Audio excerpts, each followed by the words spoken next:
Summer looks okay so far, but storm clouds on the horizon, a possible crash brewing, and it might actually even be worse than 2008. We've got the man who actually called the 2008 crash, and he's the author of The Real Crash, America's Coming Bankruptcies, Peter Schiff, here to tell us how this looks. Peter, in 2008, we had stocks collapse 60%. We saw banks going out of business. We saw unemployment spike. It was pretty ugly. You think this is going to be worse? How's it going to be worse? What's this look like? Well, it's going to be a lot worse, specifically because of what the government did to artificially stimulate the economy in the aftermath of the 2008 financial crisis. Because the government came to the rescue by printing a lot of money, bailing out the banks, propping up the housing market, racking up trillions of dollars of additional debt so we can consume more stuff that we couldn't afford and pay for it with borrowed and printed money. All we did is delay the day of reckoning. But in so doing, we exacerbated all of the problems that make that day of reckoning necessary. And so, yes, the next crash that's coming, and whether it's 2013 or 14 or a little bit later, is hard to say for sure.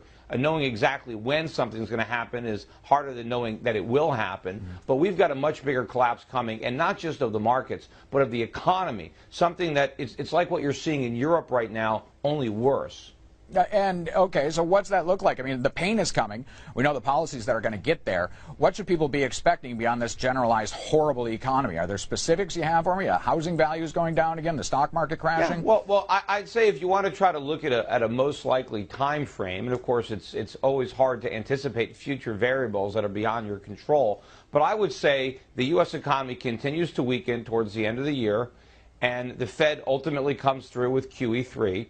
It doesn't work in the sense that it's not going to strengthen the economy, but it will weaken the dollar. As the dollar weakens, it's going to put upward pressure on import prices, raw material prices. That's going to cause margins to be compressed in the U.S. Businesses will respond by reducing capacity, laying off workers, and raising prices. So you're going to see increasing unemployment and inflation. That's also going to put more pressure on the budget deficit that's going to widen, both because the government's collecting less in revenue, spending more, and ultimately interest rates are going to start to rise. And that's going to cost the government more money to finance the debt that we already have.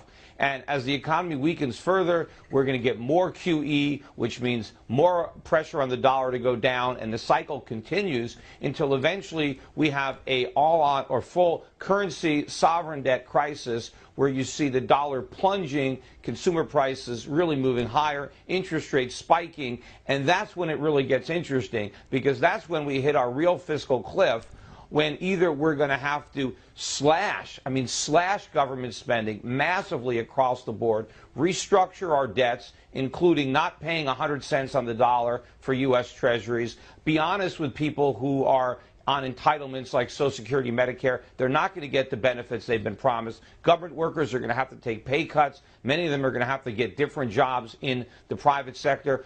Banks are going to fail. People are going to lose money. Not only investors, but depositors are going to lose money as well. The housing market is going to fall again. We're going to have to allow Fannie and Freddie to go bankrupt next time, as well as the FHA, and not bail them out.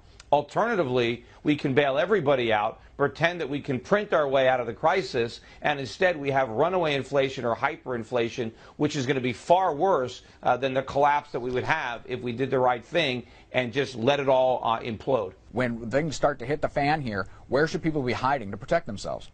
Well, the worst place to be is U.S. Treasuries or any dollar-denominated debt instrument. And the longer the maturity, the more you're going to lose.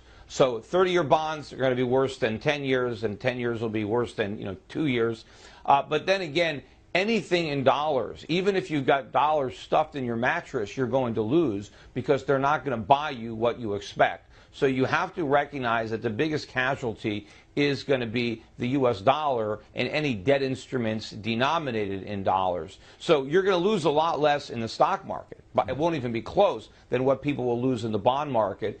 But stocks are not all the same. Some stocks might go bankrupt. So you've got to be careful